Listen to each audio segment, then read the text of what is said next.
Hello everyone, welcome to another episode of Conversations with Claude. My name is John, I'm the Head of Developer Success here at Trilitech, working on the Tezos ecosystem. And of course, as always, I have with me Claude, the man, the legend, the myth, and I will hand over to him to introduce himself and then we'll get started. Hello everybody, my name is Claude. I'm the developer advocate at Trilitech.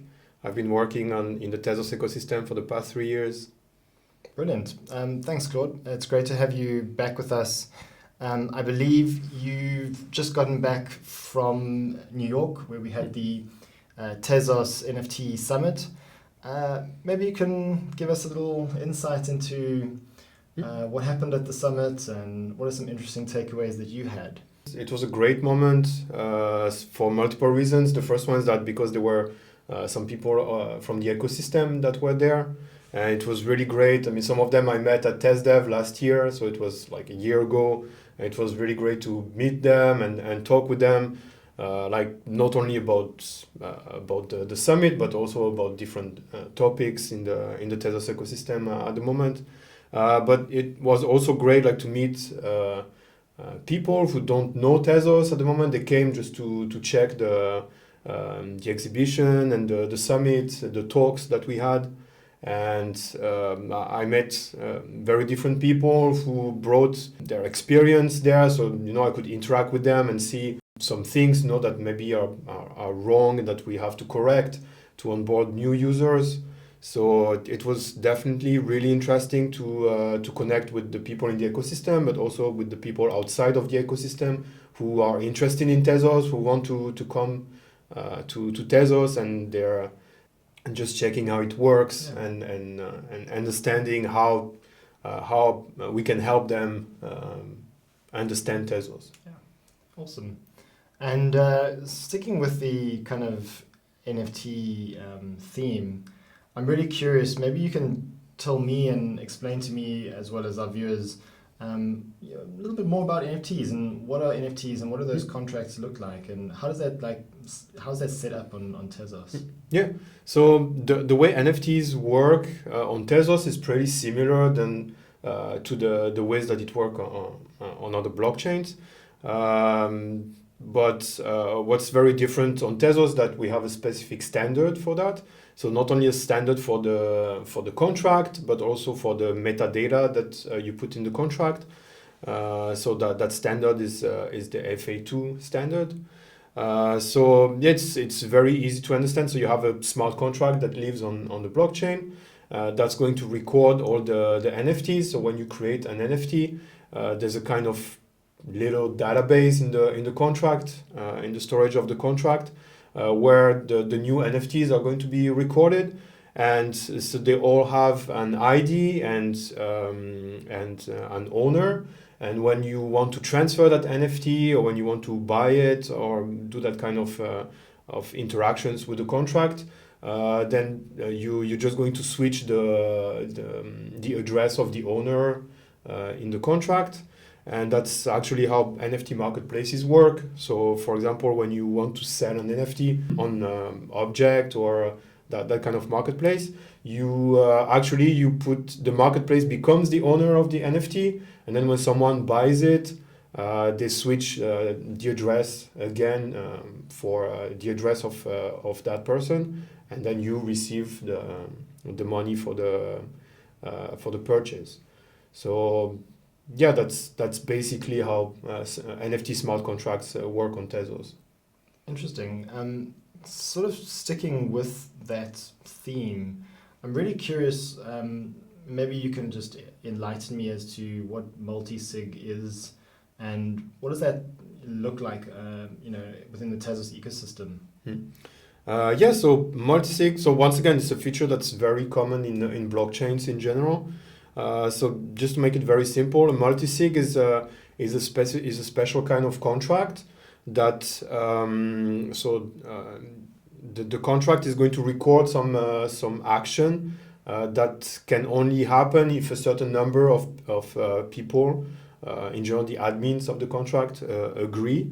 And in order to agree on that action, you have to sign a message and send it to the contract. So in general, a very basic multisig contract, you're going to sign a piece of Michelson code, and everybody has to sign the same piece of code. And when you have enough people who sign that code, then the contract is going to execute it. So for example, if you have a multisig contract with 100 Tez, and you want to send 50 Tez to some address, then the code is going to be something that sends 50 Tez to a specific address. And when there are enough people who sign that code, the contract is going to execute it and send 50 Tez to the address that's specified in the code. And how does that kind of like work now in practice with wallets at the moment within the ecosystem? Is there any easy way to kind of set that up? No. So as far as I know, there are no wallets in the ecosystem that have that feature. So we're building the next Umami wallet here that I think is going to have that feature, or at least is going to make it easier to implement. But at the moment on the wallet side, there's nothing. There are some contracts on chain that do that, but no, I don't think any wallet implements it yet. Got it. Makes sense. Great. So I guess we touched on this in our last chat that we had. And I think at that stage, Mumbai had pretty much just launched. So Mumbai is the protocol upgrade that happened a couple of weeks ago. Now that we've sort of gotten past that, are there any interesting takes that you have on the upgrade and where we're going with the Tezos blockchain in general? Yeah, there are a few interesting things that happen with the upgrade.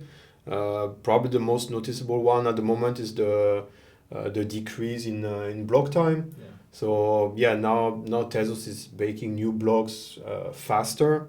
And I saw some people online that were commenting about that and were saying that, for example, on NFT marketplaces, it was a lot faster to buy NFTs or things like that because of that reduction. We're still waiting for rollups. So at the moment, there were some announcements that were made about rollups. So for example, Baking Bad has created a rollup that runs some sort of Tezos blockchain. So you can originate contracts, you can create transactions in that rollup the same way that you do on the original Tezos blockchain. There's I think there's the EVM Rollup is also coming soon. So there are some people talking about different use cases of rollups, but at the moment there's no useful rollup that has been originated on Tezos. So I think first of all, the first one that you mentioned, would that be sort of a Michelson based rollup? So the Tezos one that you mentioned. What are some of the use cases that we're starting to think about for these rollups in general? Yeah, I think this one, the Michelson one, I think it's going to be very interesting for DeFi because it's going to work the same way as the Tezos blockchain, but faster, and you can also add new things that don't exist at the moment on the Tezos blockchain. So I think at the moment it's more of a proof of concept, but they are going to add new features to it, and those features are going to be very interesting to see what they can do. So I think at the moment a lot of people are thinking about DeFi on rollups. I talked also with the guys at Plenty, and they were also interested in creating a decentralized exchange in a rollup. So I think probably the first use case is going to be DeFi in a rollup. We're also talking about rollup, for gaming. Yeah. Like a lot of people, a lot of game developers seem to be interested in that feature. So that would probably be the two use cases that we're going to see in the next month in rollups, so DeFi and gaming. Yeah, I think we talked a little bit about this before. What do you think is the primary reason why a rollup is attractive over just interacting directly with the Tezos layer 1 blockchain? I think there are multiple reasons. The first one would be that you can create your own code in the rollup, so you can add features that don't exist on the Tezos blockchain at the moment. So yeah, that's very interesting. For example, for game development, you can bring new features to the rollup. I think also a lot of people are interested with the in the speed of the rollup. Yeah. So you can have an application that runs in a rollup and that runs a lot faster than if it was working with the L1. So yeah, I think those are like the main features. So you can bring your own features to the rollup according to your use case, and you can also have your project run a lot faster than if it was connected to the Tezos blockchain.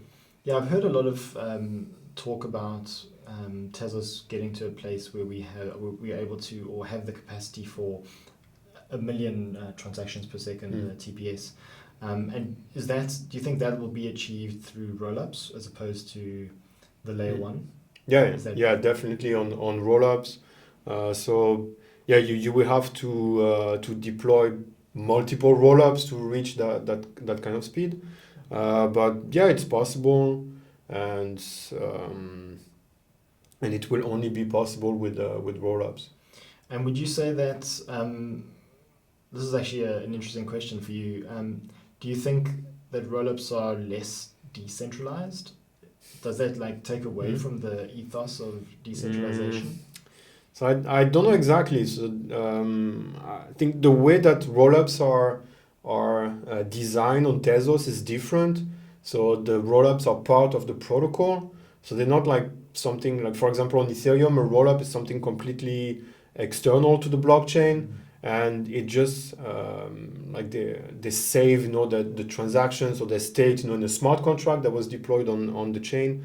While on Tezos, the rollup is really I mean, I wanted to say it's part of the chain, but I mean, it's still external, but it's really connected to the chain, and there are different mechanisms to make sure that the state is consistent and is correct. Okay, I forgot your question. It was just around decentralization. Oh yeah. So because the rollup is external, of course you can do different things that may be more centralized than what you would be able to do on the main chain. But we also have different features for the rollup to make sure that it's not so centralized, or that you cannot do anything and then just post it to the main chain. So I think there's a good balance between giving features to developers to create better applications while maintaining a certain decentralization. Yeah, that makes sense. You also touched on a little earlier EVM compatibility. When are we going to get that? Is that still a little way down the road, or? Yeah, I don't know exactly. So I always hear a different deadline. So I think in the next month we're going to see a proof of concept. So yeah, it's going to be like the one for Baking Bad. I think it's just going to be a proof of concept, just to be like, okay, it works. It won't probably be like the best that can be done, but at least it's going to work, and we're going to start thinking about applications that we can create. And if you sort of cast your vision, you open up a crystal ball and you try and look into the future, what opportunities do EVM rollups hold? Like, what are the possibilities in the future? So I think the main possibility of EVM rollups is to bring applications that are running on Ethereum at the moment, or on EVM compatible chain, directly to Tezos.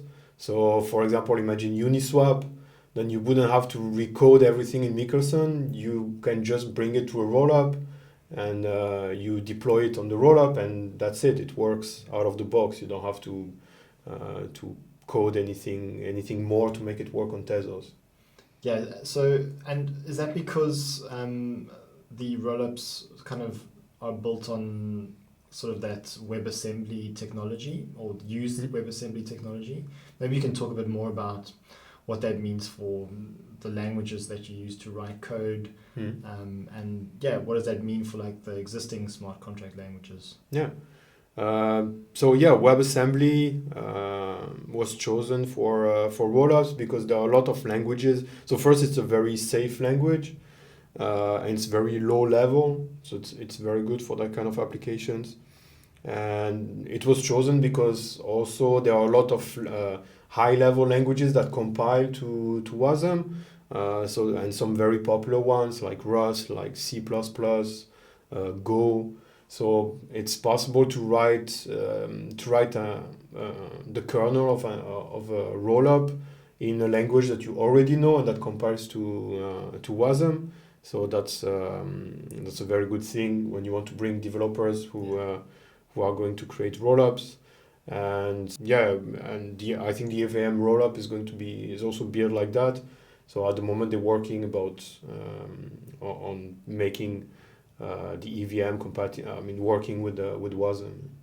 So does that mean that you won't need to write smart contracts using one of the sort of Tezos native smart contract languages? Yeah. So on a rollup, you don't need Michelson. If you have a use case where you need smart contracts in your rollup, then you can use whatever language you want.